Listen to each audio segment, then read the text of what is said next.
Do what? Spiffy today. Ready to go.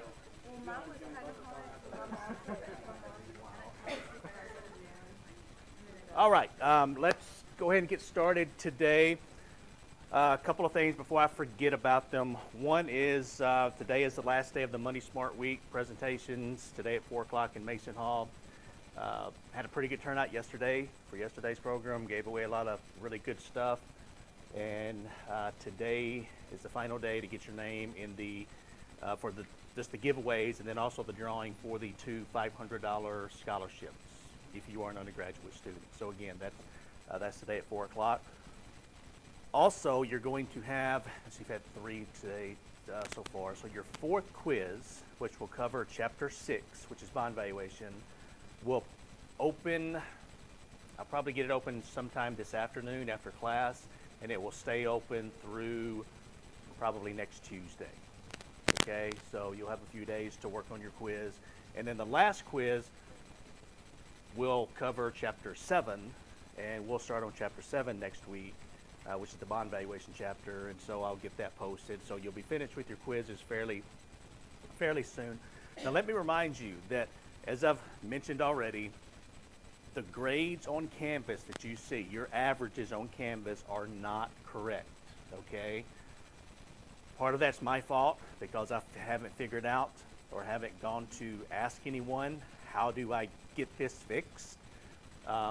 I did actually research it, okay? So it's not like I haven't done anything. I've researched it, and apparently there's a process that you have to have set up at the beginning of class before it starts so that you can have the grades weighted correctly, which I did not do. So, and I can bring up, and actually there might be something here, if I can find it.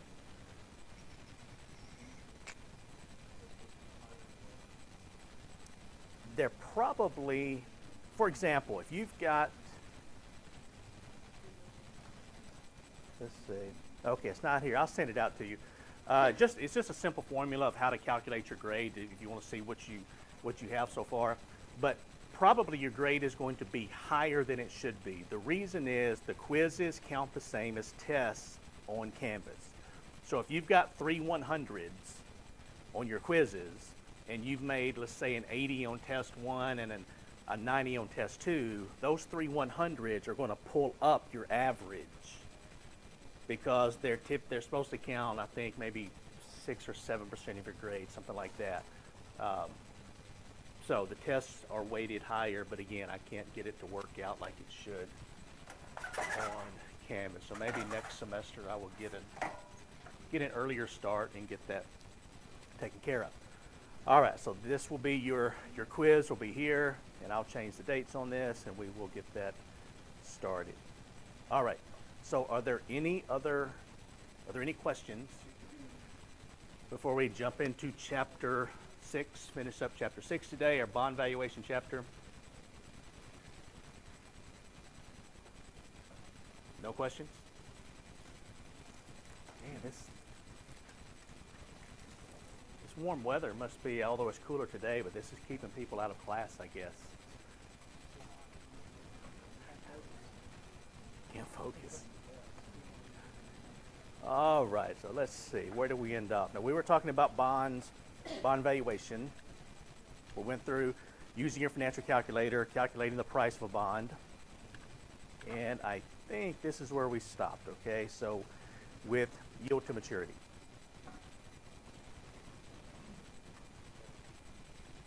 All right.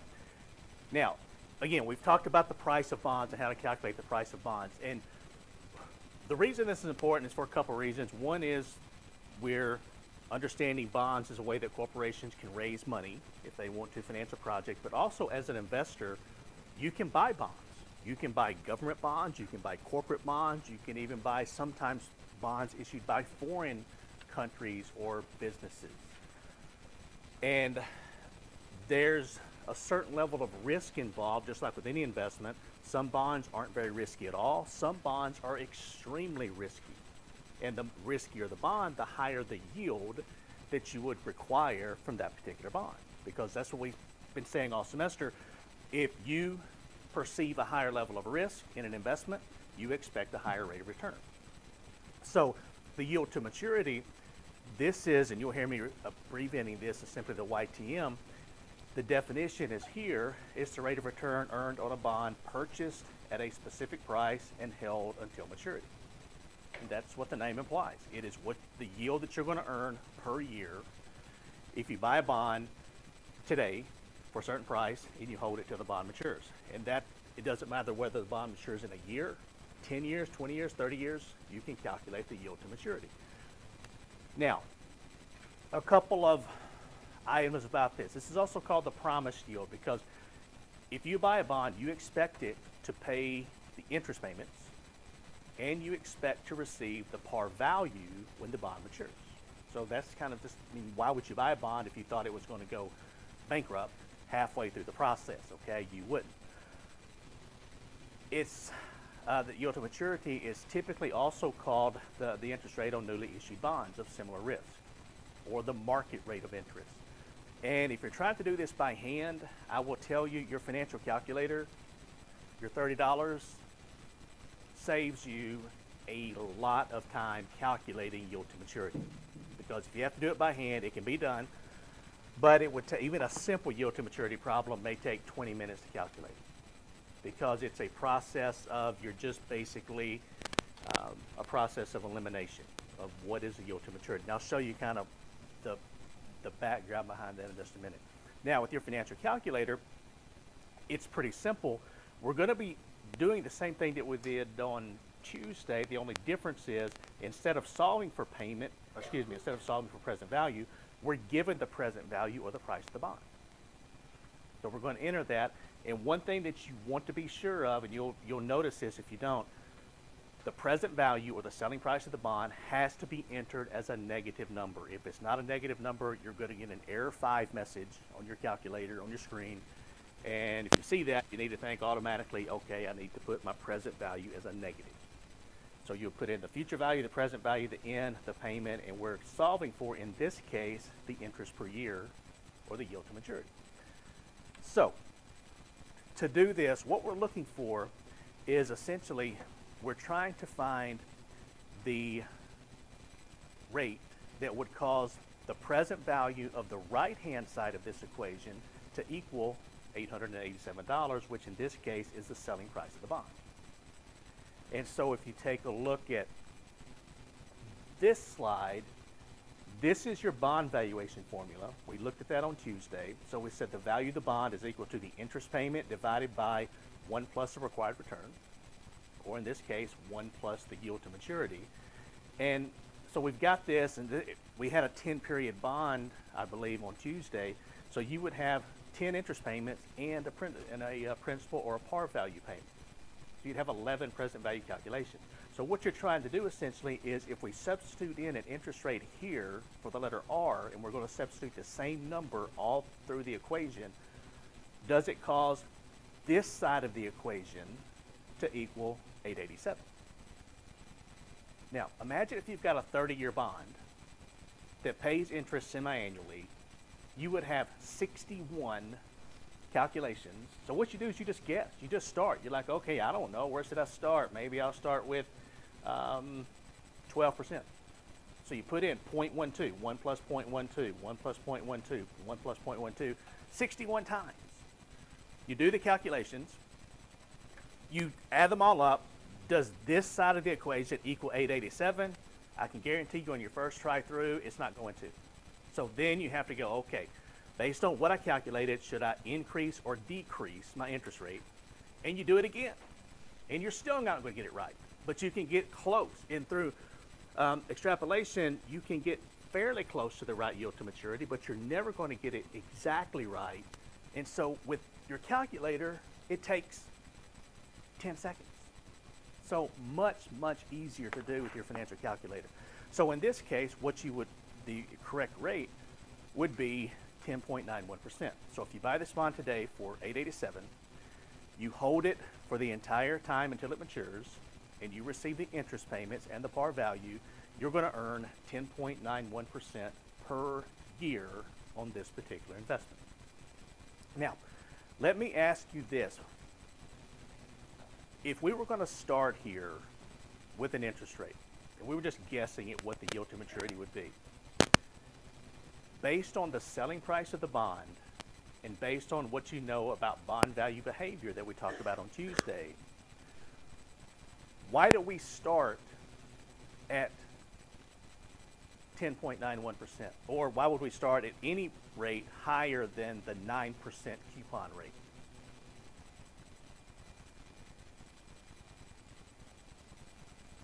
So this kind of goes back to the theory behind bond value behavior. So this is the current market rate of interest. That's what we said is the definition for the yield to maturity. So we can see the current market rate of interest is 10.91%. What is our bond paying in terms of interest?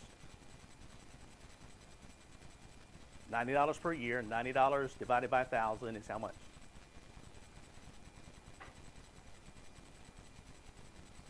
$9%. So our bond is paying a 9% coupon rate or a 9% interest rate.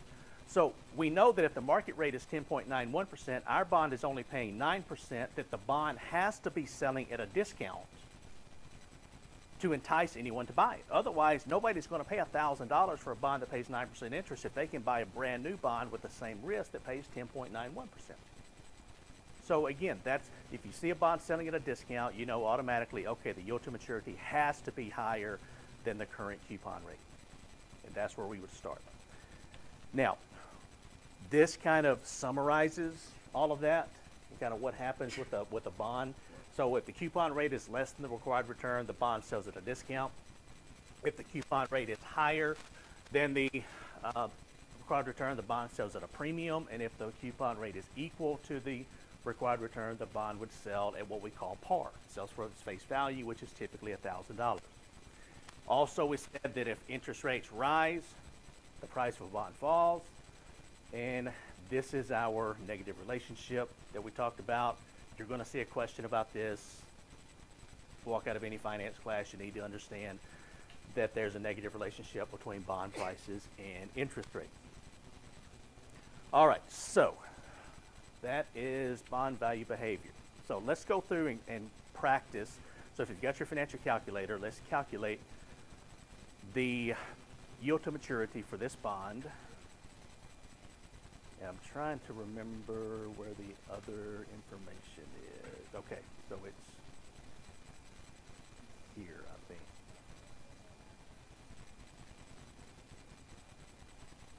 N is 10 and 9% coupon. Okay, so if I bring my financial calculator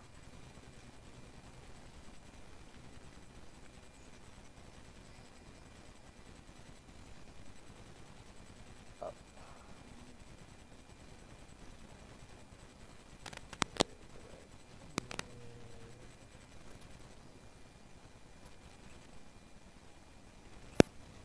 All right. So I've got my financial calculator here. Again, I want to go through, clear everything out. I want to make sure I'm set on one payment per year, okay, which I am. Now, this is based on the bond that we looked at earlier, 2 or 3 slides back, that had a future value of $1,000. it says it currently has a selling price of $1,134.20. So we're going to put in $1,134.20, and we're going to make it negative here with our plus minus key.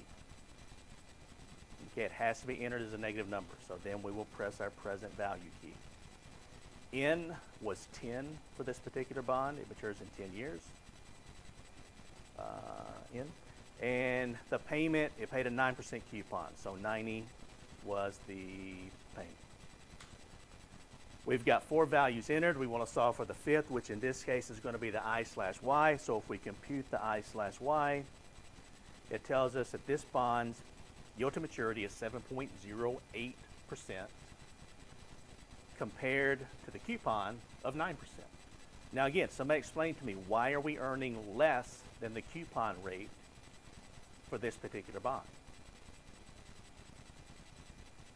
Because if we've got a bond that pays a 9% coupon, we would think we should earn a 9% yield per year on our investment, but we're earning less than that, 7.08. So why are we earning less?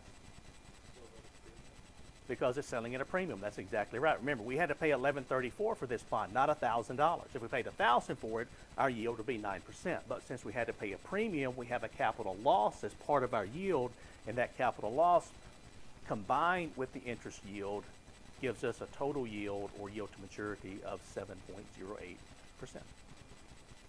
Okay, so did everybody come up with 7.08?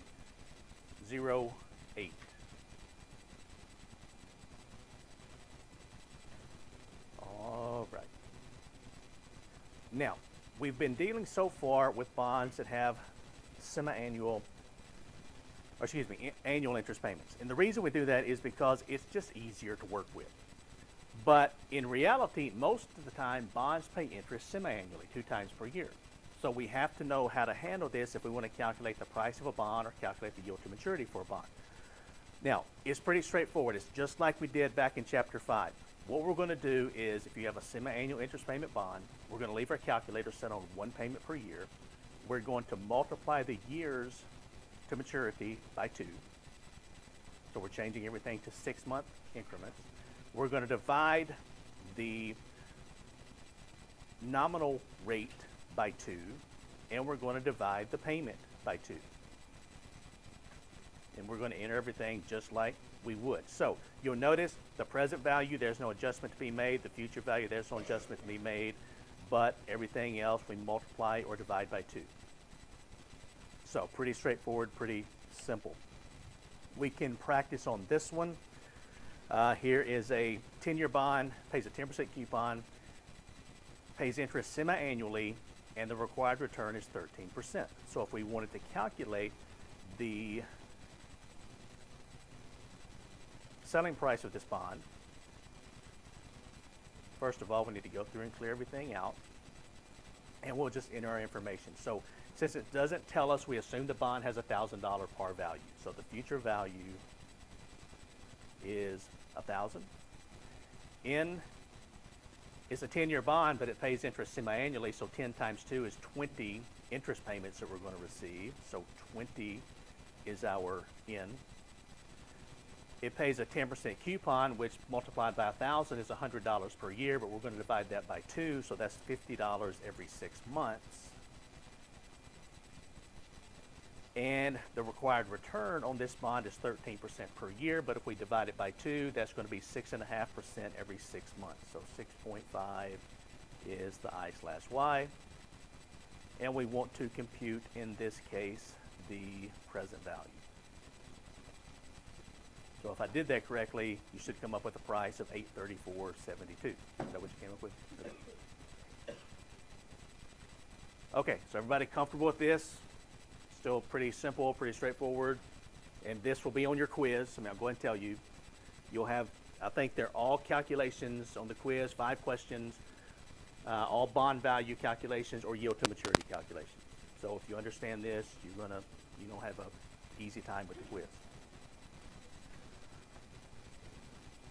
Now, this is calculating the yield to maturity with semi-annual interest payments. There's just a little added twist to this. So let me explain this to you really quickly. We've got the same thing here. We've got a 10-year bond, 10% coupon, $1,000 par value, and it's currently selling for $892.17. We're calculating the I/Y, which is the yield to maturity for this semi-annual interest payment bond. So once we calculate this, so let me go through and put this information in, and again, we need to go through and clear out. So I'm going to put in 1,000 as my future value, 892.17 negative as my present value. The bond matures in 10 years, but we need to multiply that by 2, so that would be 26-month periods. So 20 is my N. And it pays a 10% coupon, which 10% of 1,000 is $100 per year divided by 2, which is $50 every 6 months. So 50 is my payment. Now, all that's left is we need to compute the I/Y, just like we have done previously. And what pops up on your calculator screen is 5.9352%. And so if you're going through a multiple choice test, for example, probably answer A is going to be 5.94%, rounding up. You look at your answers, you see it right there staring you in the face, answer A, so that has to be the right answer. And that is completely wrong. Why is that not the right answer? Because what? Because the yield to maturity is always an annual amount. This amount represents what period of time? 6 months, okay? Because we change everything with this bond to 6-month increments. So this is your yield for a 6-month period. The yield to maturity is always an annual rate. So what we have to do is we have to take this amount multiplied by 2 to come up with the annual rate, which is the actual yield to maturity, and you would find that answer a little bit further down among your answers.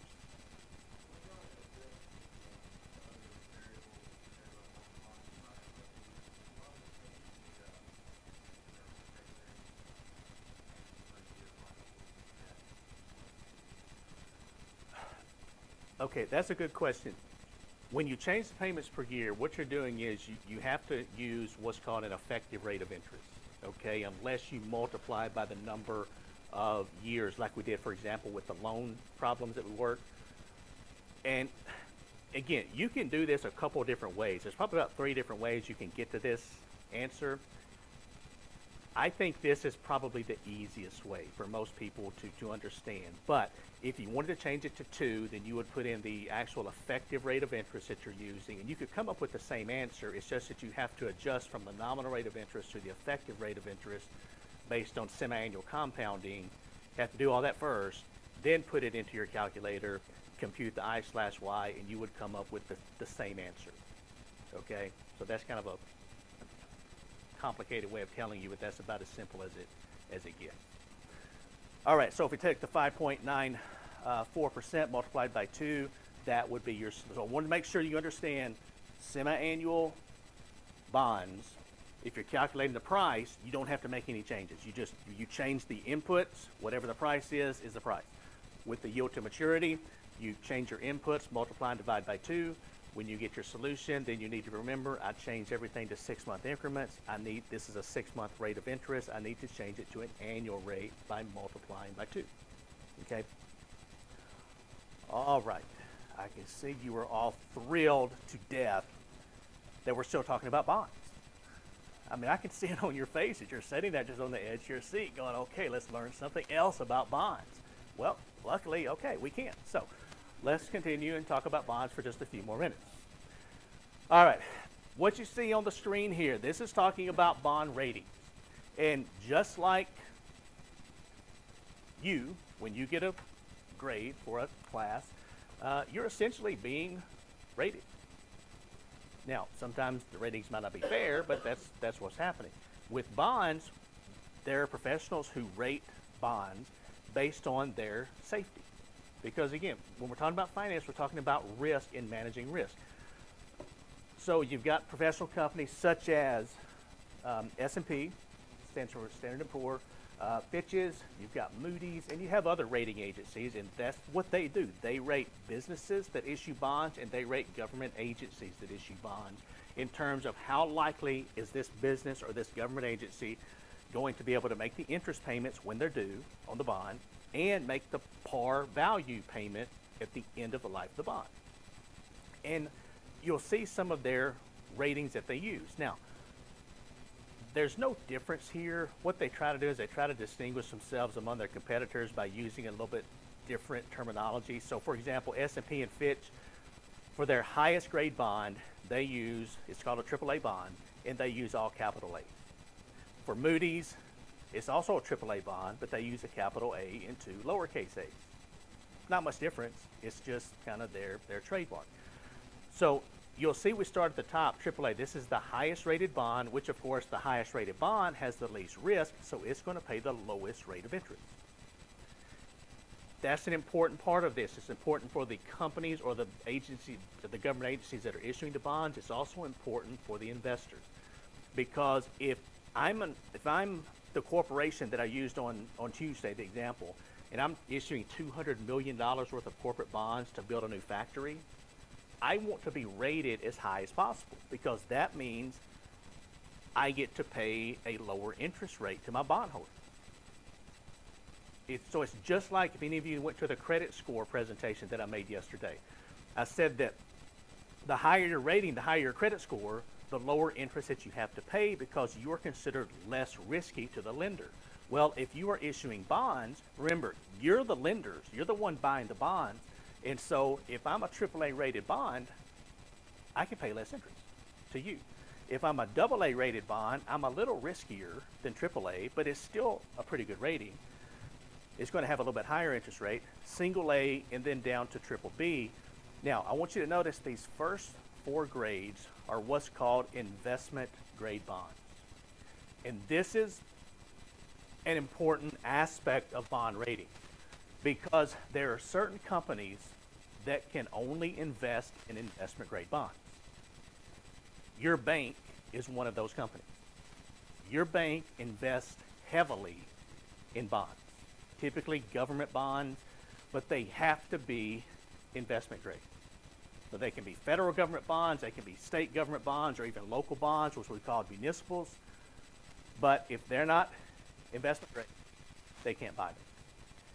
And since banks purchase literally billions of dollars worth of bonds every year, that's an important market if I'm selling bonds. So I want to make sure that my bond is in the investment grade category. Now, below investment grade is what's called junk bond. Another name for this, and it sounds a little bit better, is what's called a speculative grade bond. If you hear the name junk bonds, you automatically think that's probably not a good investment.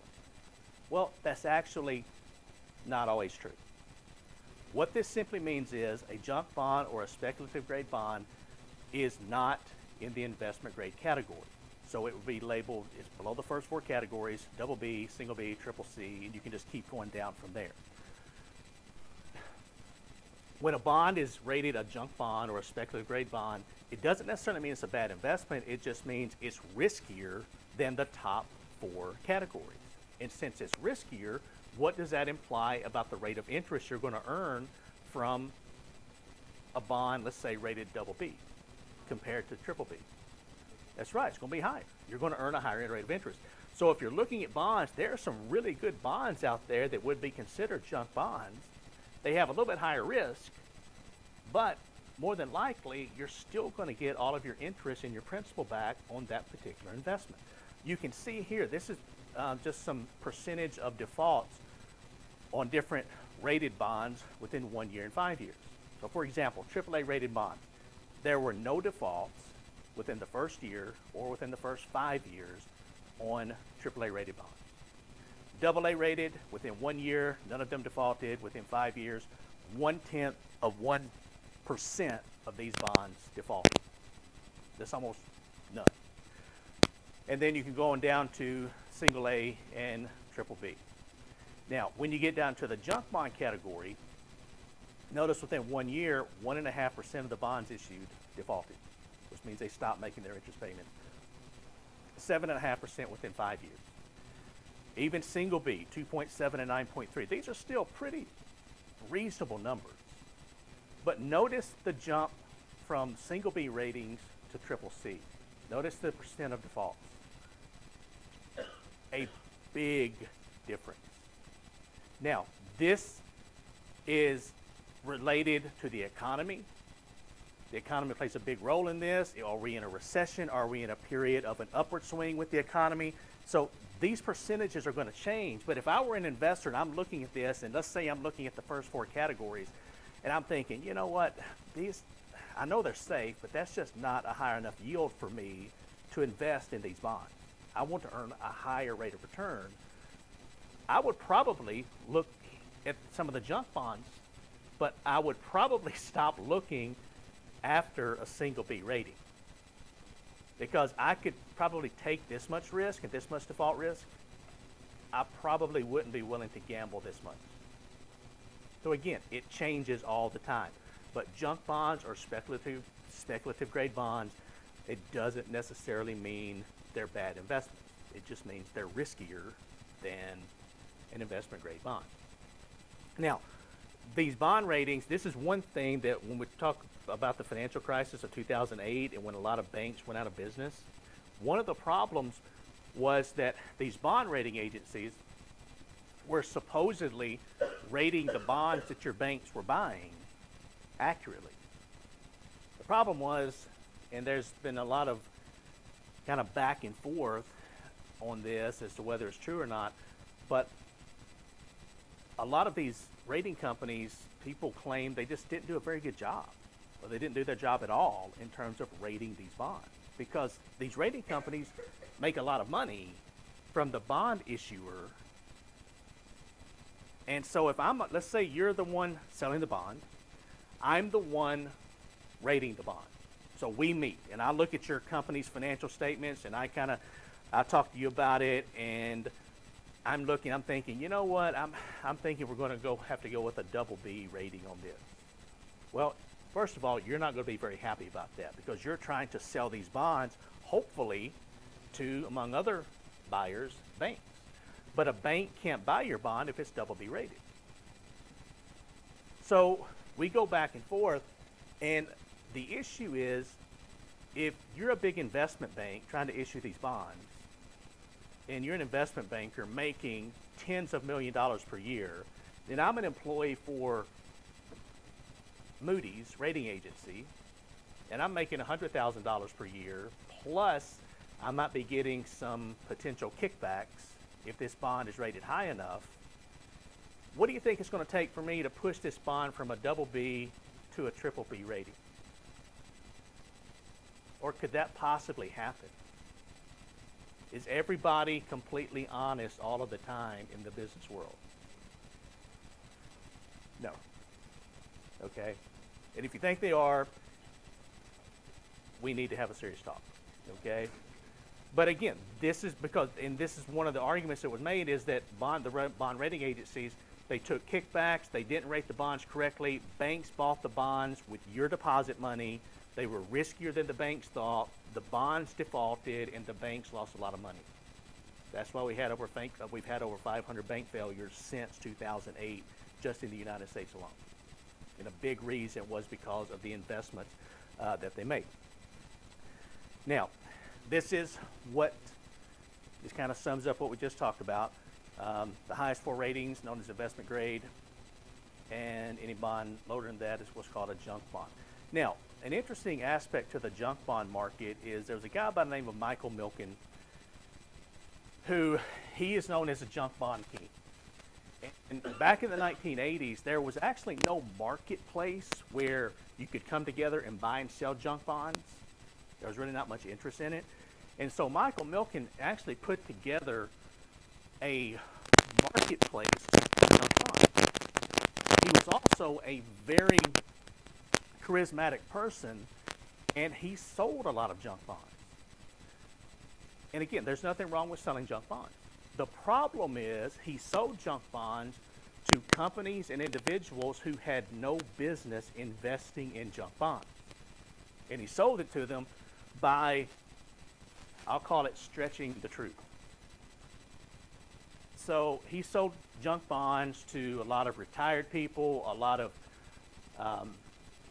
pension plans, a lot of investors who had no business taking this much risk with their money. And a lot of these bonds weren't just a little risky, they were terrible bonds that he knew was not going to pay off. They were going to collapse. So back in the 1980s, you had interest rates increasing, and we know that if interest rates go up, what happens to bond prices? They go down. And in the 80s, interest rates were going up fast, so bond prices were going down fast, and they were going down actually faster on junk bonds. And so Michael Milken, he did a lot of illegal activities regarding bonds, and so he actually went to prison, which was fairly unusual back in the 1980s, because in the 1980s, white-collar crime typically got just a slap on the wrist, and that was it, and he just went on. He actually went to prison. Now, it is estimated that he made, well, the government couldn't find $350 million of his money. So he paid a lot of fines. He went to prison for 5 years, but they couldn't find $350 million of his money.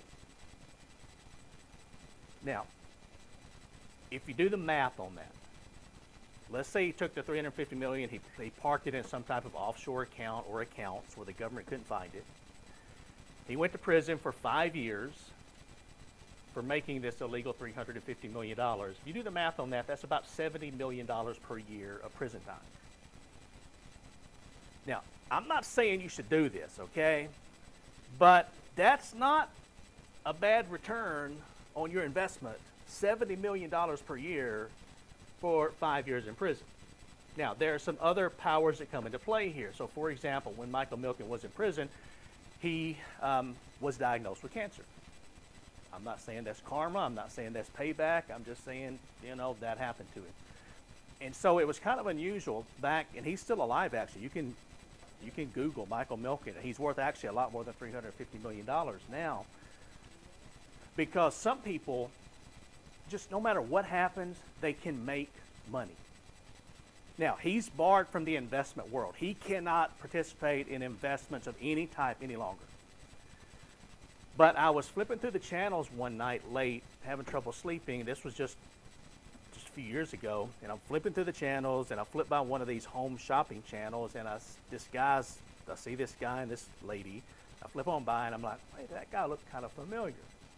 So I went back, and it was Michael Milken on, I don't know if the Home Shopping Network or whatever, and it was 2 in the morning, and he was selling cookbooks. Honest, cookbooks.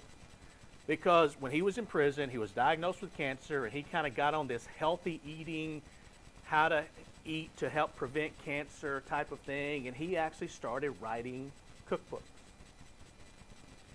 Now, I don't know how successful they were, but if you look him up now, you can look up his net worth, and I think it's somewhere in the $1 billion range. If somebody would, if you got your phone, you might want to look him up and see. How much? 2.5 billion? Okay, I was wrong. 2.5 billion. So apparently he sold a lot of something from his original $350 million. So that's kind of how the junk bond market got started.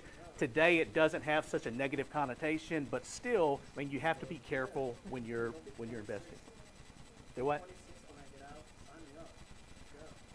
You got to be ready for what happens in that 5 years in prison, okay? You might get too many friends, okay? Yeah, young guy walks into prison, you may just be really popular. I'm not going to go any further than that. I'm just telling you. I will tell you, I've actually been in a prison. I haven't been in prison, but I've been inside of a prison. Okay, in college, one of my jobs, I worked for Coca-Cola delivering drinks, driving a Coke truck. On one of my routes that I filled in for was a prison. And so you had to go through The process, they pat you down. You're taking the drinks into the yard where they have drink machines, where all of the prisoners are all around you. This is a minimum security prison, but they still look mean as hell. And you're going in there, and a guard escorts you, but the guard has a baton with him. And there's 1,000 prisoners out here in this yard. And I'm thinking, you need a gun or something. I mean, I didn't feel very comfortable, but I did that a lot of times. So I will tell you, on the other side of the fence, it's a little nerve-wracking, okay? That's probably not where you want to go. All right, now, how do bonds become junk bonds? That's just a little history of my life, okay? Okay, so junk bonds. You can become a junk bond two different ways. One way, and probably the safer way if you want to invest in a junk bond, is something called a fallen angel. A fallen angel is a bond that started out its life when it was originally issued as an investment-grade security. But for some reason, the financial condition of the issuer deteriorated to the point where the bond entered junk category, because bonds are their ratings are continually updated. So if you've got a 30-year bond, every year or two, they're going to update the rating on the bond. So sometimes it goes up in rating, sometimes it goes down in terms of its rating. States are rated. State of Kentucky, for example, they've had a bond downgrade over the last few years. The United States even had a downgrade over the last few years. So fallen angels, if you know why they were downgraded, it still might be a pretty good investment, okay? So you need to look into it a little bit. Now, there's also a category called original issue junk. And this is a bond that started its life as a junk bond. It's still a junk bond, and it's probably going to end up a junk bond if it makes it to maturity, which it probably won't, because it's going to default before it makes it to the end of its life. So these are the ones that you really want to be careful about, are these original issue junk bonds. And this just kind of goes into what I talked about earlier. Can we trust bond raters? You can take a look at that if you want to. Again, there's a lot of controversy over, did bond rating agencies do what they're supposed to? Can we trust them? Can we trust them now? If you're buying a bond now, if you buy a AAA rated bond, is it really a AAA rated bond? I mean, you don't know. And it's not just the issue of people losing money. It's the issue of trust. Because if I know that, or if I think that bond rating agencies can't be trusted, am I going to purchase bonds? Am I going to invest in the bond market? No. And that is a huge portion of our financial markets. As a matter of fact, the bond market is as large, or on some days larger in terms of cash transactions, than the stock market. But the stock market, as we talked about on Tuesday, they're the ones they get all the attention. Nobody really talks about the bond market that much, but it's a huge market. So if people stop trusting the bond market and stop purchasing bonds, it would cripple our economy. I mean, it would be a nightmare. So again, this is a pretty important topic. It's, can you trust them? And finally, that is the end of chapter 6, with a little bit of prison information thrown in. You don't even have to pay extra for that. You get that with your paid tuition. All right, so are there any questions about chapter 6 before? That's a good place to stop for the day, I would say. So on Tuesday, we're going to start chapter 7, which is stock valuation. We'll actually look at some stocks on the screen. We'll watch the prices change. Questions?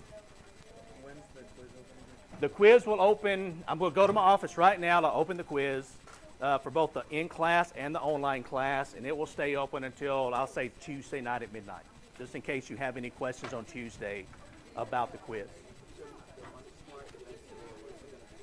At Mason Hall Auditorium, which is the nursing building, at 4 o'clock.